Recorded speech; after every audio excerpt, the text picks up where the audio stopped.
PM Modi ने recently दो देशों का दौरा किया है, फ्रांस और यूएई का। फ्रांस में उनको हाईएस्ट सिविलियन ऑनर से नवाजा गया, उनका ग्रैंड वेलकम किया गया। साथ ही में कई इंपॉर्टेंट डिफेंस और सिविलियन डील्स भी साइन की गई। फ्रांस के बाद पीएम मोदी गए यूनाइटेड अरब एमिरेट्स। उनकी यूएई की विजिट उतनी ही इम्पोर्टेंट है जितनी फ्रांस की विजिट। इस विजिट के दौरान भारत और यूएई के बीच में कई इंपॉर्टेंट टॉपिक्स पर बात की गई, आईआईटी सेटअप, इन्वेस्टमेंट और ट्रेड। मगर सबसे इम्पोर्टेंट डील थी रुपीस दिरहम ट्रेड पैक्ट। पीएम मोदी की यूएई ट्रिप की अगर कोई हाईलाइटेड डील है तो वो है रुपीस दिरहम ट्रेड पैक्ट। इस डील के कारण इंटरनेशनल मार्केट में रुपीस और इंडियन इन्वेस्टमेंट को बहुत ज़्यादा बूस्ट मिलेगा। अगर बात करें भारत के टॉप ट्रेडिंग कंट्रीज के बारे में तो आप देख सकते हैं कि यूएई तीसरे नंबर पर आता है। 2022-23 में यूएई के साथ भारत का टोटल ट्रेड $84 बिलियन से भी ज़्यादा का है और 2030 के मिड तक ये $100 बिलियन को क्रॉस करेगा। तो आप समझ सकते हैं भारत और यूएई के बीच में हुई local currency settlement system agreement कितना मैटर करती है। यूएई में आईआईटी के सेटअप से लेकर रुपीस दिरहम पैक्ट सभी के बारे में डिटेल में बात करते हैं। आप लोग आरबीआई की प्रेस रिलीज देख सकते हैं जिसमें ऑफिशियली कहा गया है कि सेंट्रल बैंक ऑफ यूएई और आरबीआई के बीच में दो इम्पोर्टेंट एमओयू यानी मेमोरेंडम ऑफ अंडरस्टैंडिंग साइन किए गए हैं। पहला, क्रॉस बॉर्डर ट्रांजैक्शन के लिए लोकल करेंसीज को प्रमोट करना, और दूसरा एमओयू जिसमें दोनों देशों के पेमेंट और मैसेजिंग सिस्टम को इंटरलिंक करने की बात बोली गई है। जिस तरह से भारत में यूपीआई यानी यूनिफाइड पेमेंट सिस्टम को यूज़ किया जाता है, उसी प्रकार से यूएई में इंस्टेंट पेमेंट प्लेटफॉर्म को यूज़ किया जाता है। इन दोनों सिस्टम को इंटरलिंक करने की बात कही गई है, यानी आने वाले समय में यूपीआई और इंस्टेंट पेमेंट प्लेटफॉर्म को इंटरलिंक किया जाएगा, जिसके कारण दोनों देशों के लोगों को एक फास्ट, कॉस्ट इफेक्टिव और safe cross border fund transfer का ऑप्शन मिलेगा। इसका सबसे ज़्यादा फायदा यूएई में रह रहे भारतीय वर्कर्स को होगा। इनको पेमेंट्स दिरहम में मिलती है। इनको ये पैसा भारत भेजने के लिए पहले दिरहम से डॉलर में कन्वर्ट करना पड़ता है, फिर डॉलर से इंडियन रुपीस में। तो यहाँ पर कन्वर्जन फीस के कारण इन वर्कर्स को काफ़ी नुकसान होता है। इस एग्रीमेंट के कारण इंडियन वर्कर्स दिरहम को डायरेक्ट इंडियन रुपीस में कन्वर्ट कर सकेंगे, और वो भी बिना डॉलर में कन्वर्ट किए। इसके दो फायदे होंगे। पहला, क्रॉस बॉर्डर ट्रांजैक्शन फीस काफ़ी कम हो जाएगी, और इंटरनेशनल मार्केट में इंडियन रुपीस को भी मजबूती मिलेगी। सबसे ज़्यादा रेमिटेंस भारत को यूएसए से मिलता है, और उसके बाद आता है यूएई।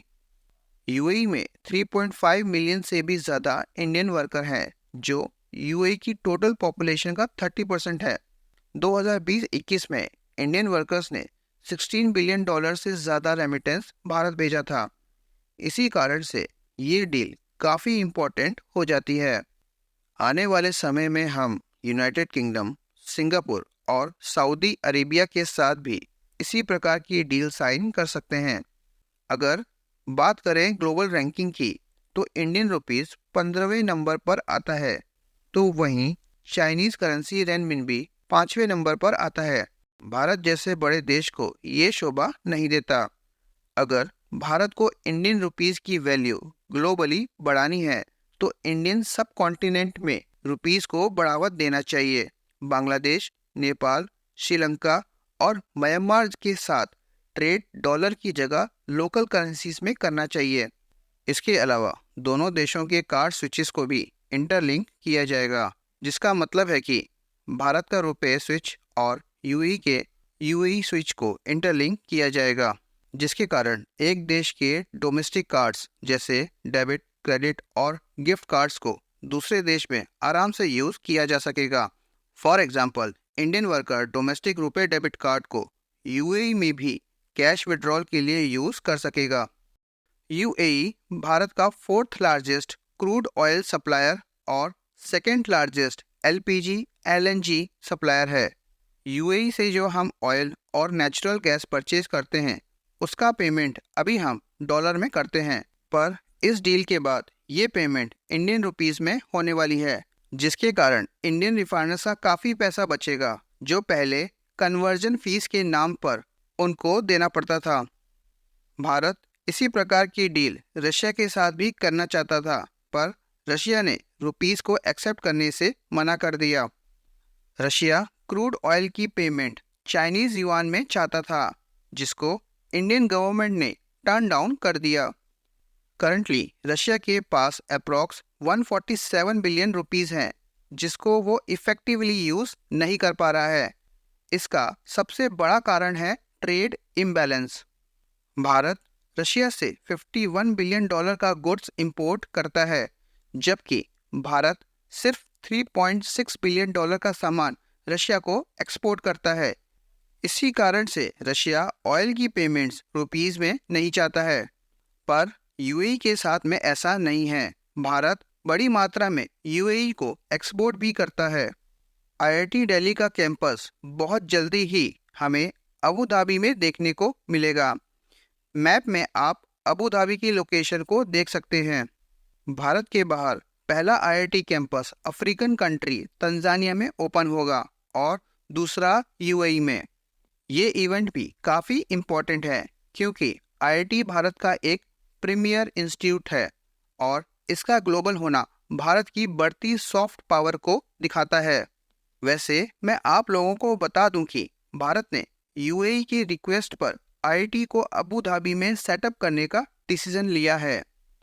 आईआईटी ने कई वर्ल्ड क्लास एंटरप्रेन्योर और लीडर्स प्रोड्यूस किए हैं।